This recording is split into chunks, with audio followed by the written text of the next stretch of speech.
Hey guys, Sleepy here, and welcome to a brand new episode of my weekly gaming playlist series. We made it to another Friday, so we're going to chat and discuss and talk about the games I played this week. Let you guys know what I thought of them. Would love to hear your thoughts, so if you played any of the games I shared today, let me know what you thought of them. Always enjoy hearing about games you guys have been playing, as that gives me ideas of games that I might want to check out and play. And if you guys have a recommendation on a game you think I might enjoy playing, let me know. Always looking for more recommendations. We're going to continue talking about the game that I've been playing the last few weeks. Still been working on playing this one. And that game is called Hell Is Us. Now, this is a really interesting third-person action-adventure title. It is similar to like a Souls-like game, but it's not a Souls-like. It has similar elements, but it's not exactly the same as a Souls-like experience. You know, this isn't one of those games where you're meant to just keep dying over and over and crazy, difficult bosses. That's not what this experience is about, and I really have been enjoying my time with it. So I'll read you guys from the back. Trust your senses, ready your blade. In an isolated country ravaged by civil war, discover the secrets of your past and confront a mysterious calamity. Trust your senses, ready your blade. Battle enigmatic enemies, exploration, investigation, combats. Uncover everything by yourself. So in this game, you play as this character called Remy, and you go to this country called Hidea, and you're trying to locate your family because you're actually from this country. Now, the game starts off, you're actually kidnapped by some unknown group of people. There's this weird fat guy at the beginning that interrogates you. He kind of looks like a frog to me. And as you're playing the game, it's actually him telling his story of why he was there. Now, this country of Hidea is in a big civil war. It's absolutely brutal. Both sides are doing unimaginable things to each other, raping people, they're hanging kids and adults, they're murdering people, burning people alive, just doing all kinds of unimaginable things to each other. And you actually see some of this carnage in the game. You'll see dead bodies around, the ruins of cities been bombed and destroyed, and tanks that are damaged, and just all kinds of brutality in the game. It's a really, really dark story.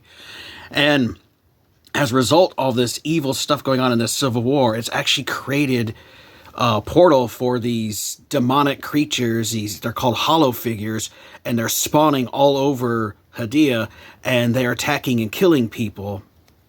Your character is trying to figure out now who his family is and what these creatures have to role they have to play in this calamity that's going on. What caused them, and can he actually stop them? And that's where the story takes place.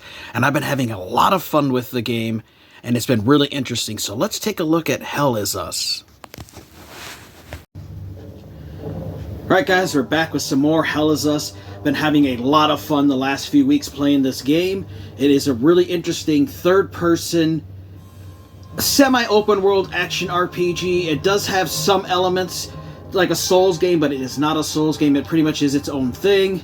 You don't have the traditional leveling up RPG element. You do level up your weapons that you use, but you don't level up your actual character you play as. So let's check it out. And I've currently got 29 hours in and about halfway through the story right now.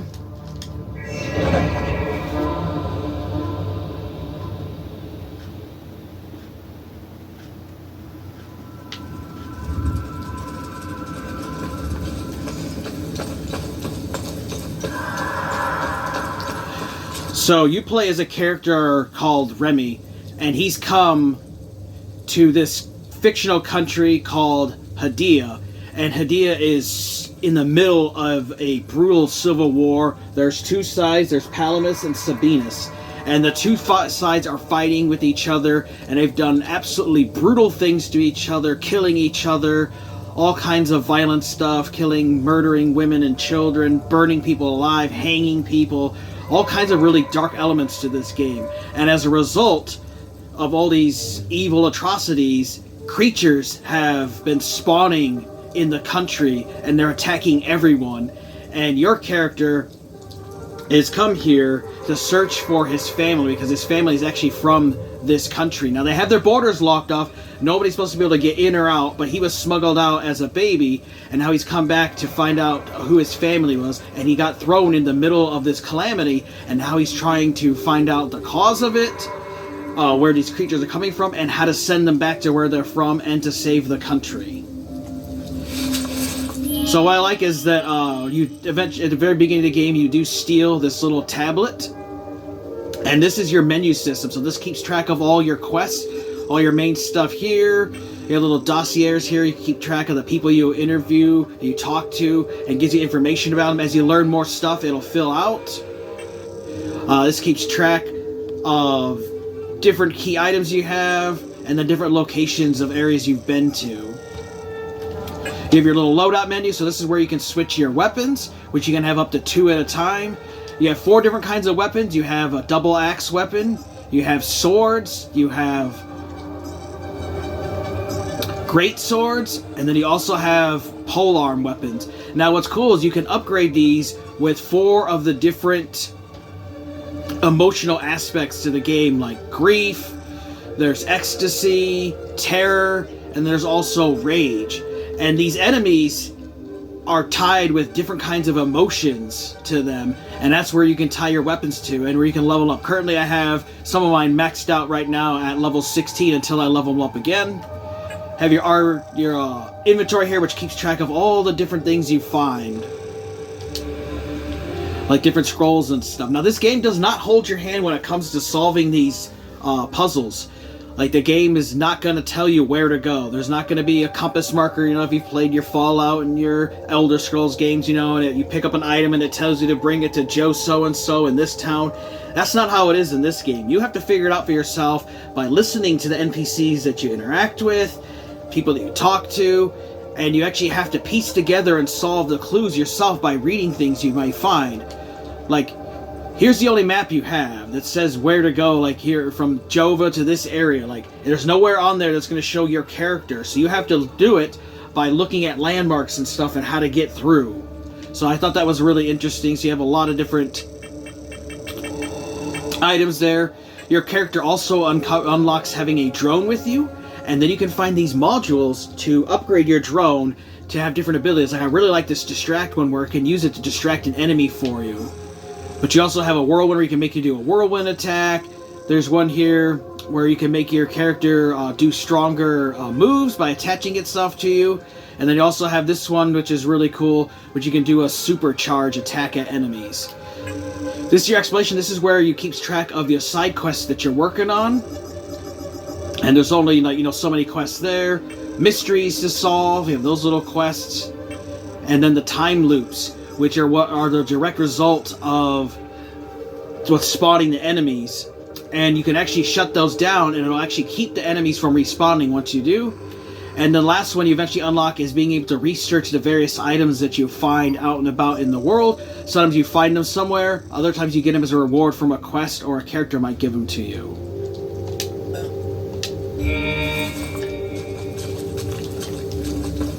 It's got really, really good graphics too. Love seeing this here, playing this on my 4K TV on my Series X. It's got beautiful music too, which I really like, and it's got really good voice acting as well. So, let me pause it and we'll get us into where I can show you guys what some of the combat is and talking to NPCs and stuff.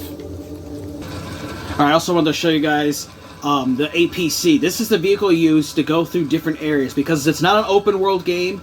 There's like levels that you're into that you can explore, but then when you unlock new areas, you travel to them through the APC as you unlock them. So you can't just walk from one area to the other. You actually have to traverse through the APC. Now, what's also cool too is sometimes you'll revisit an old area you've been in, because a new path will unlock for you as you progress through the story. So let's get to the APC.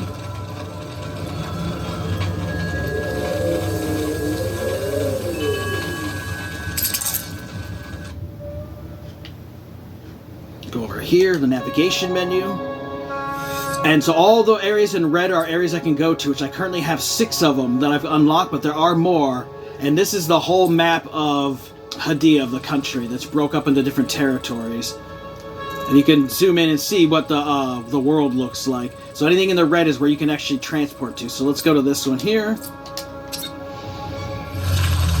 Now, every time that you leave an area, the enemies will respawn unless you destroy the time loop. If they don't destroy the time loop, the enemies will respawn in that area, and you'll have to keep killing them over every time you go to the area. Which I'm keeping some of them up because I've actually been farming the resource, because when you kill enemies, they drop shards, which you can then use to level up your weapons and level up gear and stuff that you find. So you want to make sure you don't run out of enemies to kill too quickly in the game. And there's a variety of enemies. There's 6 different kinds of enemies. Like here's this one that shoots projectiles and stuff. So I'll show you guys some of the combat. So I love sending out the drone to distract them, and then I can open them up to a super attack.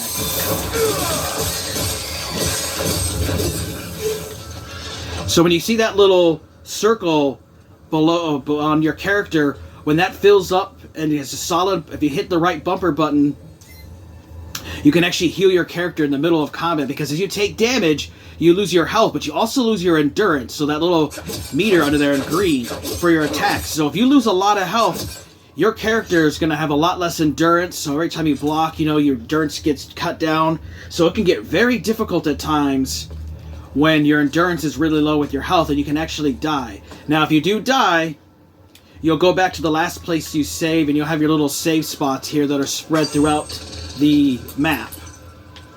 So, but if you do die, you'll have to continue off from where you last saved at. Now, when you do kill the enemies, they will not respawn when you die, so it's not like a Souls-like, but there is an option. You can actually turn that on in the menu if you want to, where if you die, all the enemies you killed will respawn, and all the resources you found from them are gone. So this is one of the enemies that actually has a rage element tied to it. And so you have to destroy the rage element before you can actually kill the hollow demon.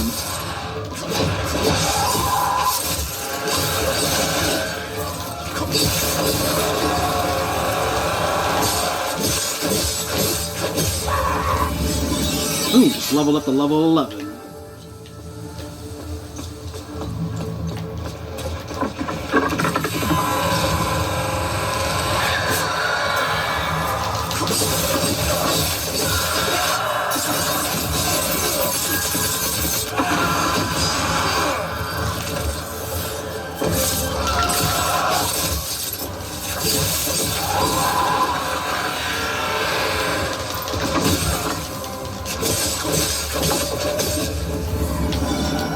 There are items you can use to heal yourself. There are different healing and craft stuff kits you can get, but there's only so many in them. I really like healing myself in the middle of battle with that ability, so I really haven't had to use a whole lot of health kits. Sometimes I might during a few of the boss battles. There's not a whole lot of those in this game, but sometimes those will come in very handy. Early on, when I was first playing this game and trying to figure out the controls and stuff, I did die quite a bit. Now here's where I was talking about some of the dark elements. You see a lot of dead people around here.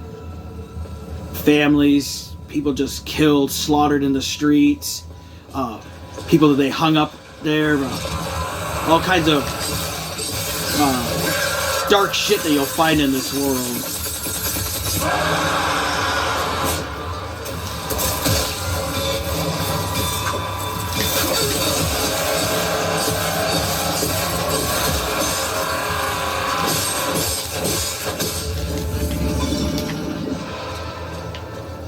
So you can see the people hanging them up there.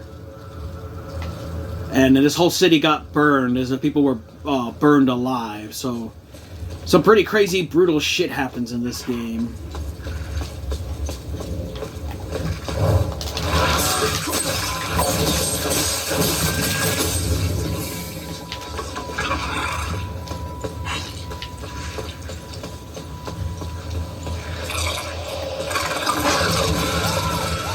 So here is a Terror one, so that entity actually has 2 Hollow Warriors attached to it, but I've run into as many as 4. Like, we'll come down here, And this one actually has 4. Switch weapons. And that one's a grief one. So it has the power to steal your endurance and lower it down.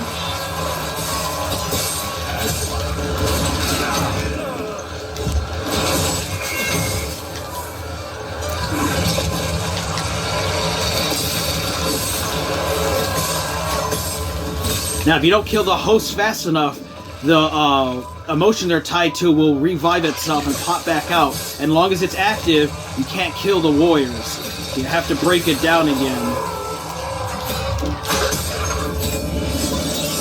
Nice, got that one leveled up to 13. And so there's one of the time loops. So if I was to shut that time loop down here, it'll stop the enemies from respawning in the area. But I want to leave them up because I'm currently working on leveling up my swords here, different weapons that I've unlocked. And so you can see it has a little XP bar down there, and I'm currently level 13 of 16, and this one's level 11 of 16. And so I have several other ones, like my Great Sword of Rage, which I just got maxed out recently, so I'm going to show that one's a little bit different. And that one's a huge one, so it's a lot slower, but it does a lot more damage than some of the other weapons. So you have 4 different weapons, and then you can attach the different emotions to them. And it really comes to your own play style and the kind of weapons you like to use. I actually have been using all 4 of them because I find they're effective against different enemies depending on the situation. So I like to have different ones available so that I can have something available for all the different encounters. You know, different enemies in different situations might warrant a different weapon. Now you also have different things you can equip that you'll find, like relics. Like this one gives me additional health. And then this one I get increased damage every time I kill an enemy. I get stronger. Another one that's been strikes against you will reduce the cost of your next attack. So if I do get hit, then when I do my next attack, I don't take as much stamina to do it, which is cool. This one's been very awesome. Vanquishing an enemy will restore your health and stamina. So when I kill enemies, it also heals me. So that's coming very handy because the further along you get in the game, the more difficult it gets. Alright, so we're going to pause it here, and then I'm going to show you guys interacting and talking to NPCs and the crafting. And so part of the story, you actually rescue this guy here, and he's actually the blacksmith who will help you with crafting weapons and stuff. I'll show you guys talking to him. Welcome back. Let me know if you need any repairs or enhancements for your weapons. Just make sure you... So anything that's story related will be here on the investigations, and then basic knowledge you can get from the different characters will give you some information about particular topics over there. But like if I could ask him a question here. Any idea what Captain Voss is up to? My best guess is that he's thieving. Be careful when dealing with Voss. Men like him are unpredictable, which makes Voss very dangerous. I'm only alive because I'm useful to him. Thanks Etheris too. Otherwise, I'd be dead or, worse, shipped off to a prison camp. So, they got really good voice actors and stuff. You can go up to trade, so sometimes you can hand him an item for a quest. So that's how you complete quests and stuff. So he might tell you something like, oh, hey, I need something to a specific item, but oh, I left it in my house and it's over in this area. You actually have to go and find the item, and when you find the item, it's not going to tell you that it goes to him. You have to remember this stuff. So you might want to write it down with a pen and paper and stuff, because you have to figure out some of these clues.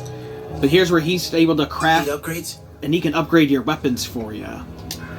And it'll cost different kinds of shards. There's 3 different levels of enemies. You have the first level, second level, and third level. So you have small, medium, and large when it comes to the shards that you dropped. And all of them take different ones. So I currently have these leveled at 4. But like I can level this one up, it would take 25 neutral medium shards, and it would take 50 of the ecstasy shards, which I have 412. And you get those shards from killing enemies. So it does pay to kill a lot of enemies to level up your weapons, but also to get a bunch of resources so you can level that stuff up. You can level up your defensive gear, which I currently have everything maxed. You can create larger shards from smaller ones, so I can make medium ones from the small ones here, which is cool. You can weave different consumable items that you can use. Different things that like make it so that you take less damage from like terror, reduce rage damage from the different enemies.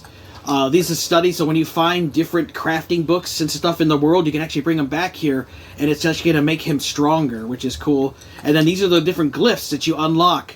These are able to attach to your weapons. These are neutral, you can go to any weapons. This one, if you have a terror weapon, you can put on. Like this one is a burst. You recoil backwards, leaving nearby entities stunned with gripping fear. So you can actually attach these to your weapons to have different augmented abilities. And you unlock these as you progress through the story and you complete quests and stuff, which is really cool. So I'm trying to get everything unlocked. And the final thing I did want to warn you about, guys, has to do with the side quests. Is some of these side quests are like specifically like time-based. You can only complete them at a certain time within the story. If you progress the main story too far, sometimes the character that gave you the quest will be gone. Maybe they die, maybe they leave the area, and you'll fail the quest. And since this game doesn't have multiple save slots, you can only complete it when you complete it. So if you miss out on it, it'll tell you you failed, and you won't even know that you failed it until it's too late. It'll actually tell you. So there is an online guide that has a thing that'll tell you when to do a certain quest so you don't miss out on it. I recommend checking that out so you don't miss out on any quests if you want to unlock all the achievements, unlock everything in the game. Otherwise, you'll have to start a second playthrough. But definitely you guys should check out Hell Is Us. It's a really awesome third-person action-adventure title. Really enjoying it, and I think you guys would enjoy it as well. Alright, I hope you guys enjoyed that look at Hell Is Us. I've been having a lot of fun with this game. I've got over 36 hours into this story so far, and I've been having a blast with it.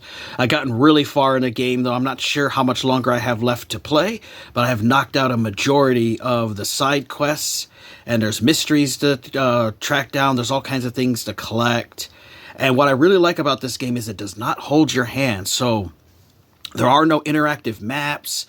You know, your traditional RPGs, you play like a Fallout game or something, or a Skyrim, things like that. You know, you'll pick up a quest item and it'll tell you, oh, bring it to Joe so-and-so somewhere, and it'll tell you where to go and how to get there. Not this game. This game, you have to figure it out yourself by solving clues. Like, you may find a computer that's locked off with a password. Well, you actually have to solve some clues by reading things. You'll find things, listen to people, talk to them, and you may read something that says, oh, yeah, you can remember so-and-so's code because he always said to look at the clocks, as an example. So you might have to look at a couple different clocks to figure out what the puzzle is. You figure it out yourself, then type in those numbers and unlock that. So there's a lot of puzzle solving in this game. There's a variety of enemies to fight. There's not too many. I think there's like 5 or 6 different variants of these creatures. There are some boss battles and mini bosses in the game, but it's not a whole lot of that stuff. Really have been enjoying the story. Has really good music, which is great. Wonderful visuals. Looks awesome on 4K TV. Characters are really interesting. I like the voice actors they have, and I've really been enjoying the story as it's also told through cutscenes. So as you progress through the story, you know, you'll get more and more cutscenes that you watch and advance the story. Now, I did want to warn everybody to be careful when playing this game as far as advancing the main story, because you can actually make side quests unavailable. They can actually become failed because you didn't do them in time, because as you progress the story, different characters will move, leave areas, or disappear, die, whatever, because of the story. And if you don't complete their mission before that, you'll fail and you'll have to start over. You can't do multiple saves. This is one of those games with one save slot, and once you pass a certain point, you know, you have to start the whole game over again if you want to get all the achievements and all of the quests done. So I've been using a guide only just to pay attention to when not to do certain quests so that I wouldn't miss anything, and that has been very helpful. So I'll make sure to leave a link for the guide that I've been using. But I highly recommend you guys check out Hell Is Us. It's a really awesome third-person action-adventure title. Has some Soul-like elements, but it's definitely not a Souls-like game. It really is its own thing, and I definitely think you guys should check it out. Now, in America, we only got a regular physical copy. In Europe, they got the Deluxe Edition physically. Now, you can buy the Deluxe Edition content digitally for an extra $20, which gets you some DLC items in the game, digital soundtrack and art book, but I wanted to get the physical one because it comes with a steelbook. So I got this ordered from Nacon's website, and it actually shipped to me from France in just 2 days, which I thought was crazy. Super fast shipping to come all the way from France in 2 days. But I've been having a lot of fun with it, and I think you guys should check out Hell Is Us. Really awesome game. You can also get it on PS5 and the PC. Definitely worth checking out. Alright guys, thanks for watching. Take care. You guys have an amazing day, and Sleepy will see ya next time.